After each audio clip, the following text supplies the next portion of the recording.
tatlong clashers ang nakatungtong sa top of the clash. Sina Xandrex Arellano, Melina Santos, at Naya Ambi. Ngayong linggo, sinong anim sa natitirang 12 clashers ang magpapasiklaban sa harap ng ating clash panel? Magandang gabi, Clash Nation! Sa buong Pilipinas, sa buong mundo na nakasubaybay through GMA Pinoy TV at via Kapuso Stream, the Clash YouTube channel, and the Clash Facebook page. Siyempre, magandang gabi rin sa mga narito mismo sa Clash Arena! Yun o!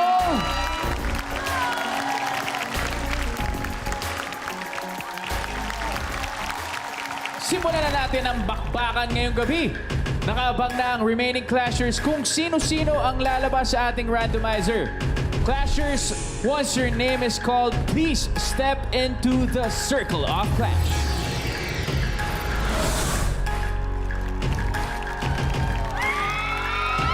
All right, randomizer, let's go!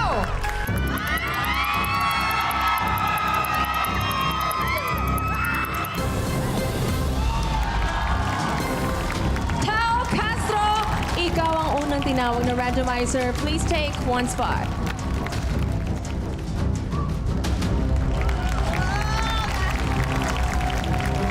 Randomizer?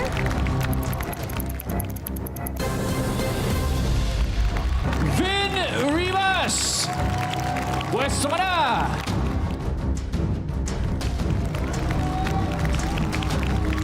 Randomizer.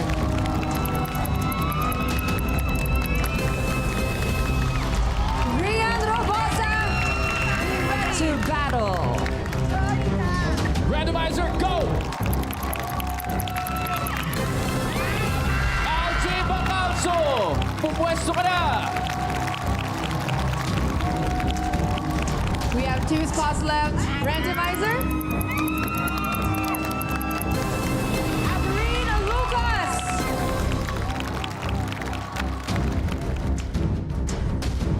Sino kaya ang makakapwesto sa huling spot? Randomizer!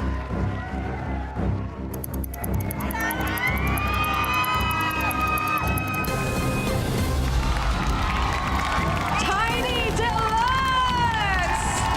Let's go. Alright! Okay, I see you, girl. I see you. Clashers, ninenervyos ba kayo? Baka po sila. Oh!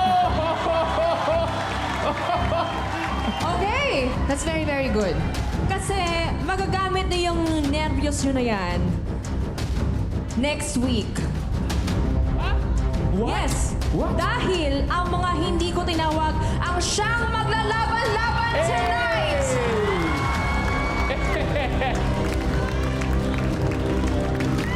Power! Sa mga nasa Circle of Clash, you may return to the Clash Lounge area. Oh! Sayang! Grabe! Alright, sa mga natira sa likod, kayo naman ang pumagitna. Molly Langley, Sean Carl, Jazzy Petrono, Chloe Redondo, Luis Gragera, and Kyle Ralvin.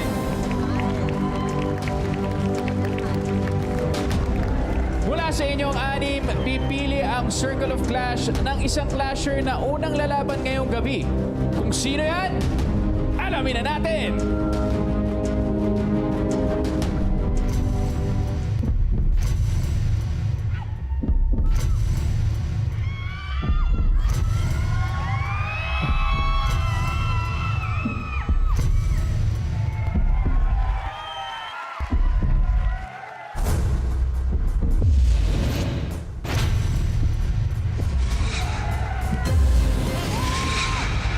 Sean! All right, Sean. Sa'yo tumutok ang ilaw. Gusto kita tanungin, sa 5 kaharap mo ngayon, sino ang gusto mong kalabanin? gusto ko pong kalabanin ay si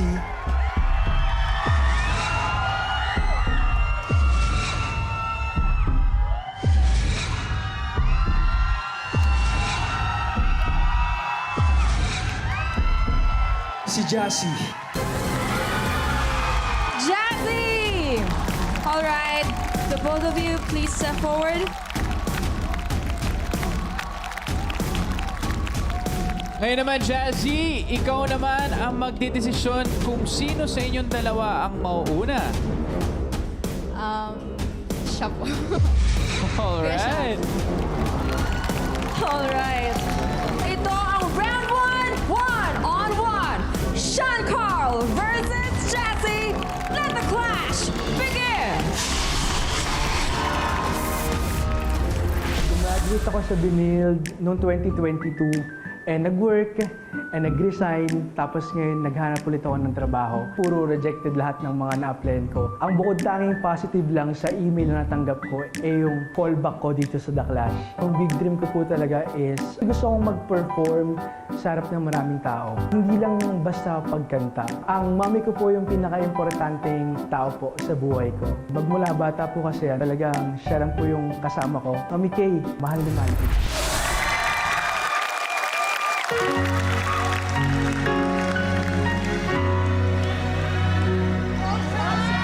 can think of all the times you told me not to touch the light. Never thought you would be the one. I couldn't really justify how you even thought it could be right.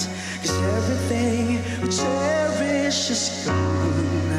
And in the end, can you tell me if it was worth a try?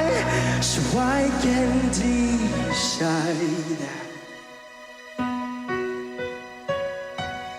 Leaves will soon grow from the barest of trees, and all will be alright in time. From waves over the road come the calmest of seas, and all will be alright in time. I said all will be alright in time. I said all will be alright in time. All will be alright in time. Oh, you never really love someone until you learn to forgive. Hey, Sean! Sean Carl! Hey, Sean! Pakinggan natin ang ating clash panel. Ano po ang masasabi ninyo? Sean, alam mo, balita ko, dati kang nag-work sa casino. Apo. Oo, at nang dahil dyan, win na win ang performance mo Salamat sa po. akin. Parang nanalo lang sa slot machine. Alam mo, gusto ko yung mga ganyan tema ng pagkanta. Yung parang, yung napaka-endearing. Hindi ko alam dahil ba napakaganda ng kanta. Pero meron lang part na masasabi ko na parang meron ka pang pwedeng ilabas kasi parang nag-hold back ka. Meron kasing mga pag binuga mo na yung boses, yung parang talagang umaalingaw-ngaw. Gusto ko sanang maramdaman na pag lumabas na yung boses, parang tumatapon. But then again, it's for me, it was an endearing performance. Salamat po. Thank you po, ma'am. Hey, Sean. Yes, sir. Katulad nga nung sinabi ni Miss Lani, parang na-feel ko rin yung hold back kasi alam ko na kaya mo pa at hinahanap ko pa yon. At yun ang kailangan namin every round. Pero alam mo, yung lyrics was so powerful. Nagkaroon ka ng confidence nung kinanta mo yung All Will Be Alright in Time. Nung kinanta mo yan parang, wow! Doon ko na-feel yung ano mo, yung pag-lift. Sana sa simula pa lang nandun, kailangan ma-feel namin yung that power. It doesn't have to be, yun nga, yung tumatapon na lagi. Kasi minsan, nasa loob yan minsan, tapos lumalaki, tapos mababa. Pero, there is a chance. Depende na lang kay Jassy yan. Thank you. Thank you, Clash Panel. Good job, Sean Carl. Alright, ano naman kaya ang isasagot ni Jazzy sa hamong pinato sa kanya? Abangan natin yan sa pagbabalik ng The Clash. Isa laban sa...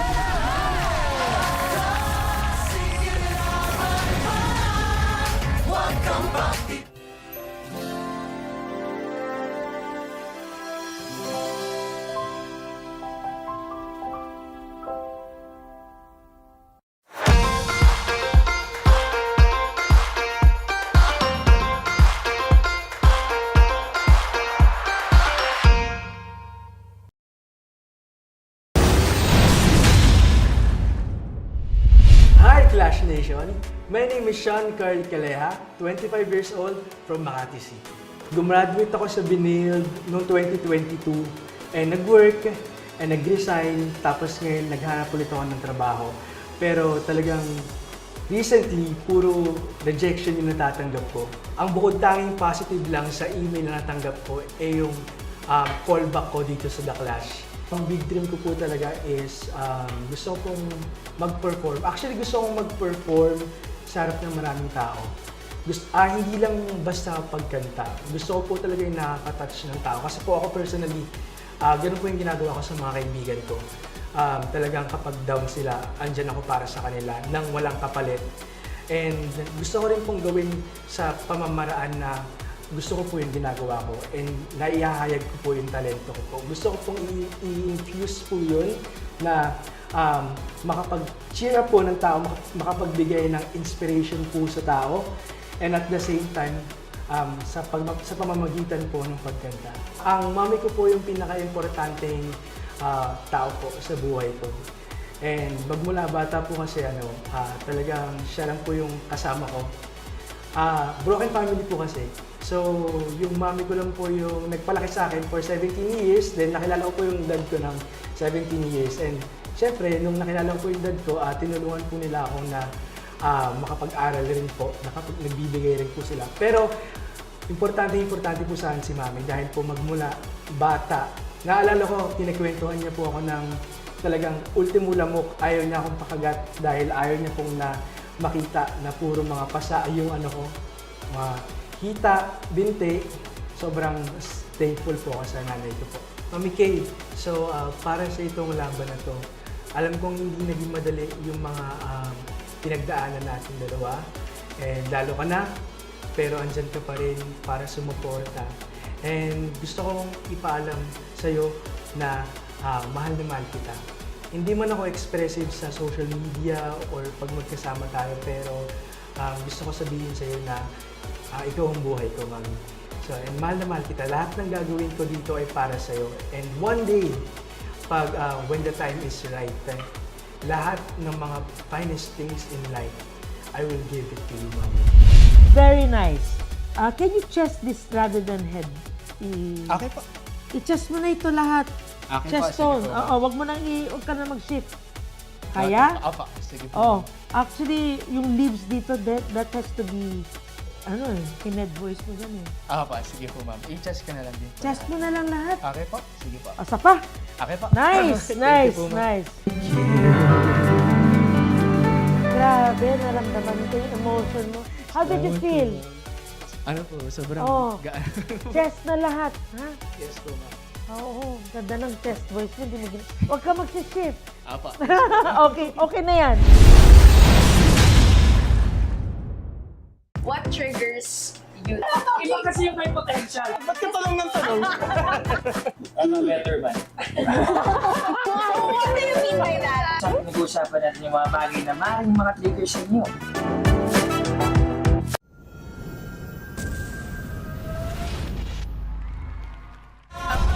Clash Nation, I'm Jasmine Pedreño. Nag-start po ako nung 5 years old po ako. Nag-stop po ako nung sa center stage po. Pinanghinaan lang po ng loob dahil yun nga po parang laging talo. And ngayon, babalik na po ako and handa na po ulit akong lumaban. Ang inspirasyon ko po sa pagbalik ng singing contest ay yung little sister ko po. 15 years po yung age gap namin. She's now 2 years old. Gusto ko pong mapanood niya po ulit ako sa TV. Mama, Papa, and little sister, Marine. I love you guys.